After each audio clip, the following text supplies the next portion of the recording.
अच्छे लोगों के साथ हमेशा बुरा क्यों होता है? गीता में श्री कृष्ण ने दिया है अर्जुन को इसका जवाब। अच्छे लोगों के साथ हमेशा बुरा क्यों होता है? वहीं जो लोग बुरे कर्म करते हैं और अज्ञान की राह पर होते हैं वो खुशहाल दिखते हैं। श्री कृष्ण ने इसका जवाब गीता में दिया है। श्री कृष्ण ने अर्जुन को जवाब देते हुए समझाई है ये बात। गीता सार, आपने महसूस किया होगा कि जो लोग अच्छे कर्म करते हैं वो परेशान रहते हैं, वहीं जो बुरे कर्म करते हैं वो खुशी से रह रहे होते हैं। अच्छे कर्म करने वाले परेशान होते हैं कि आखिर उन्हें इतनी परीक्षा क्यों देनी पड़ रही है, जबकि जो अधर्म की राह में हैं वो खुश हैं और जिंदगी का लुत्फ उठा रहे हैं। अगर आपके मन में भी ये सवाल आया है तो आज हम आपको इसका जवाब देंगे। ये जवाब वो है जो भगवत गीता में लिखा है और श्री कृष्ण ने अर्जुन को दिया था। भगवत गीता में वर्णित कथा के अनुसार जब भी अर्जुन के मन में कोई दुविधा होती थी तो वो श्री कृष्ण के पास पहुंच जाते थे। एक बार की बात है, अर्जुन भगवान श्री कृष्ण के समीप आकर कहा कि वो दुविधा में है और इसका जवाब वो श्री कृष्ण से चाहते हैं। श्री कृष्ण ने पूछा कि क्या सवाल है?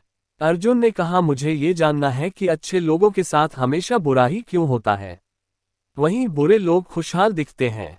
अर्जुन के मुंह से ऐसी बातें सुनकर श्री कृष्ण मुस्कुराए और कहा, मनुष्य जैसा सोचता है और महसूस करता है वैसा कुछ नहीं होता है, बल्कि अज्ञानता की वजह से वो सच्चाई नहीं समझ पाता है।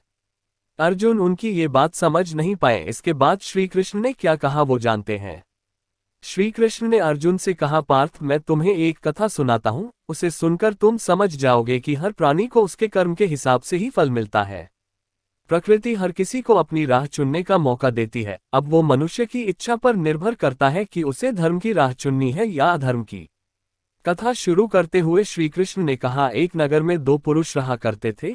एक पुरुष व्यापारी था जिसके जीवन में धर्म की बहुत महत्ता थी। वो पूजा पाठ में यकीन रखता था, वो हर रोज मंदिर जाता था और दान धर्म भी करता था और हर रोज भगवान की पूजा करता था। वहीं दूसरा पुरुष बिल्कुल विपरीत था, वो हर रोज मंदिर तो जाता था लेकिन पूजा करने नहीं बल्कि मंदिर के बाहर से जूते चप्पल चुराने। उसे दान और धर्म से कोई लेना देना नहीं था। समय बीतता गया और एक दिन बहुत जोर की बारिश हो रही थी, इस वजह से मंदिर में पुजारी के अलावा कोई नहीं था।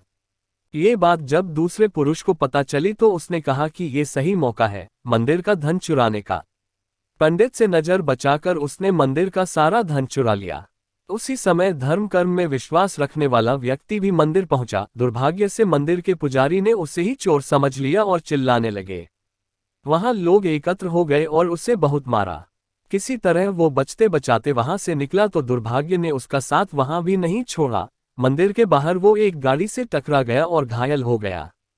फिर वो व्यापारी लंगड़ाते हुए घर जाने लगा तो रास्ते में उसकी मुलाकात उस पुरुष से हुई जिसने मंदिर से धन चुराया था। उसने कहा, आज तो मेरी किस्मत चमक गई, एक साथ इतना सारा धन मिल गया।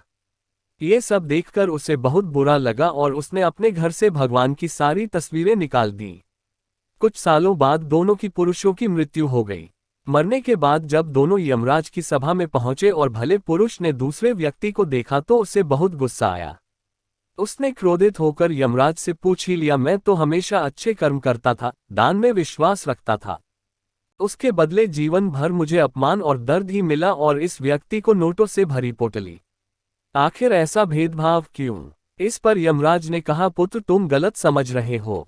जिस दिन तुम्हारी गाड़ी से टक्कर हुई थी वो दिन तुम्हारे जीवन का आखिरी दिन था, परंतु तुम्हारे अच्छे कर्मों की वजह से तुम्हारी मौत सिर्फ एक छोटी सी चोट में बदल गई।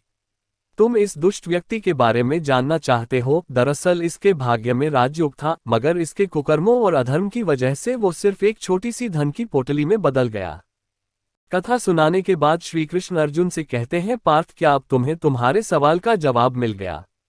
ऐसा सोचना कि भगवान तुम्हारे कर्मों को नजरअंदाज कर रहे हैं, ये बिल्कुल भी सत्य नहीं है। भगवान हमें कब क्या किस रूप में दे रहा है मनुष्य को समझ में नहीं आता है, मगर आप अच्छे कर्म करते रहें तो भगवान की कृपा हमेशा बनी रहती है। इसलिए अपने अच्छे कर्मों को बदलना नहीं चाहिए, क्योंकि उसका फल हमें इसी जीवन में मिलता है। इसलिए मनुष्य का फर्ज है कि वो हमेशा अच्छे कर्म करते रहें, क्योंकि श्री कृष्ण ने गीता में भी बताया है कि किसी के द्वारा किया गया कर्म बेकार नहीं जाता है, चाहे वो अच्छा हो या बुरा। वीडियो को लाइक करें, चैनल को सब्सक्राइब करें। ईश्वर आपकी मनोकामना पूरी करे।